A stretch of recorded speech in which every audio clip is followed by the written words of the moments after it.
सीधा पटना से आ रही इस वक्त खबर का रुख कर लेते हैं। बीजेपी और कांग्रेस कार्यकर्ताओं में झड़प सामने आई थी सुबह और कांग्रेस दफ्तर के बाहर जमकर चले थे लाठी डंडे। तस्वीरें भी सामने आ गई हैं जहां बीजेपी और कांग्रेस कार्यकर्ताओं में पत्थरबाजी तक हुई है।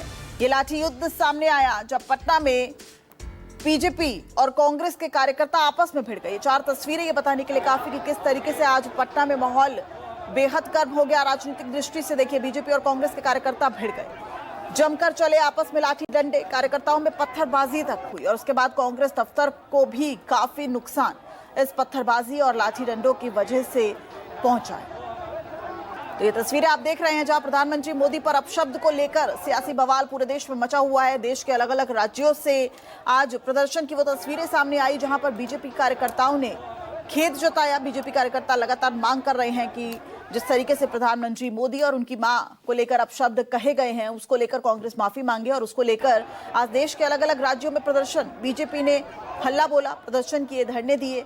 और अब पटना में जब बीजेपी कार्यकर्ता कांग्रेस दफ्तर पर पहुंचे और वहां पर प्रदर्शन कर रहे थे, उस बीच ही तनातनी का माहौल हो गया। और माहौल देखिए इस कदर बिगड़ता हुआ नजर आया कि बीजेपी और कांग्रेस के कार्यकर्ता आपस में भिड़ते हुए नजर आए, एक दूसरे पर लाठी डंडे चलाए, एक दूसरे पर पत्थरबाजी भी की।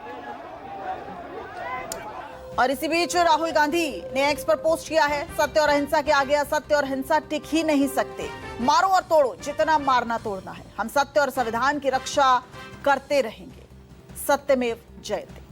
तो राहुल गांधी ने अब एक्स के माध्यम से ये पोस्ट किया है और इस खबर पर लगातार हम आपको बता रहे हैं किस तरीके से आज बीजेपी और कांग्रेस के कार्यकर्ता आपस में भिड़ गए।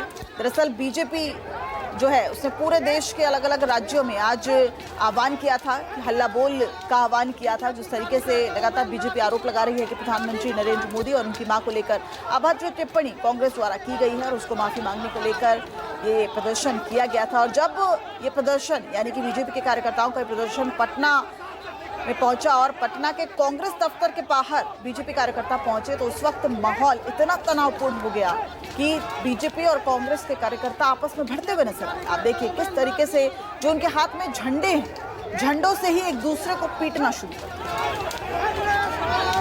दिया। ये बवाल इतना हो गया कि फिर पुलिस को आकर बचाव करना पड़ा, लेकिन कार्यकर्ता जो है वो नहीं माना। देखिए पुलिस जो है वो यहाँ पर बीच बचाव करती नजर आ रही है, लेकिन जिन झंडों से प्रदर्शन किया जा रहा था, आप देखिए बीजेपी के कार्यकर्ता और कांग्रेस के कार्यकर्ता आपस में, दोनों ही कार्यकर्ताओं का हंगामा सामने आया।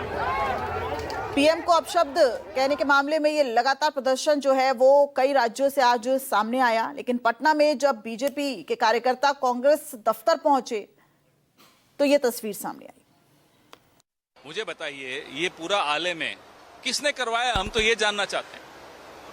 हमारी यात्रा को बिगाड़ने की कोशिश कौन करेगा, हम तो नहीं करेंगे ना। तो ये इनकी एक टूल किट है बीजेपी की कि खुद ही किसी को भेजो, अपने ही नेता को गाली दिलवाओ, फिर उसको मुद्दा बनवाओ, सबसे ट्वीट करवाओ, फिर हमारे पार्टी हेडक्वार्टर्स में आकर मारापीटी करो, सर फोड़ो हमारे कार्यकर्ताओं के। ये टूल किट का हिस्सा है इनकी। हम तो जानना चाहते हैं कि किस भारतीय जनता पार्टी के नेता ने इस तरह के लोग हमारी सभा में भेजे ताकि अपने ही प्रधानमंत्री को ही गाली दें। कांग्रेस के नेताओं को चेतावनी देता हूं, आपने मां का अपमान किया है, एक एक बिहारी बेटा आपको इसका जवाब देगा।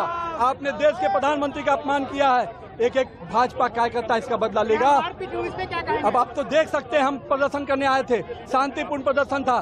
कांग्रेस कार्यालय के अंदर से ईटा पत्थर चलाए जा रहे हैं, बंदूक दिखाए जा रहे हैं। तो भाजपा कार्यकर्ता बंदूक और ईटा से नहीं डरता, पत्थर भी खाएगा, माथा भी फोड़ाएगा, शहीद हो जाएगा, पर इस मां के अपमान का बदला लेकर रहेगा। राजद और कांग्रेस के अब उल्टी गिनती का दौर शुरू हो गया। जनता अपने हृदय सम्राट देश के यशस्वी प्रधानमंत्री नरेंद्र मोदी जी के खिलाफ बोले गए अपशब्दों से खासी नाराज है और जो बदजुबानी का इतिहास है राजद और कांग्रेस का, यह उनकी ताबूत में आखिरी कील ठोकने का काम करे। और निसंदेह इस तरह के अभद्रता के लिए बिहार की जनता उन्हें माफ नहीं करेगी।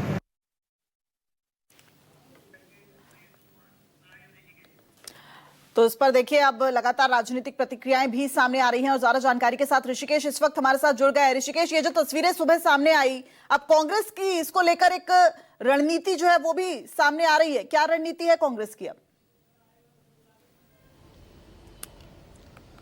दिव्या, देखिए, आने वाले जब 1 तारीख को वोट अधिकार यात्रा का समापन होगा, उसके बाद कांग्रेस भी एक बड़ा प्रदर्शन की तैयारी करने में जुटा हुआ है और वो बीजेपी मुख्यालय के बाहर होगा, जो इनकम टैक्स गोलंबर के पास पटना में जहां पे बीजेपी का कार्यालय है। तो पलटवार करने की कोशिश है।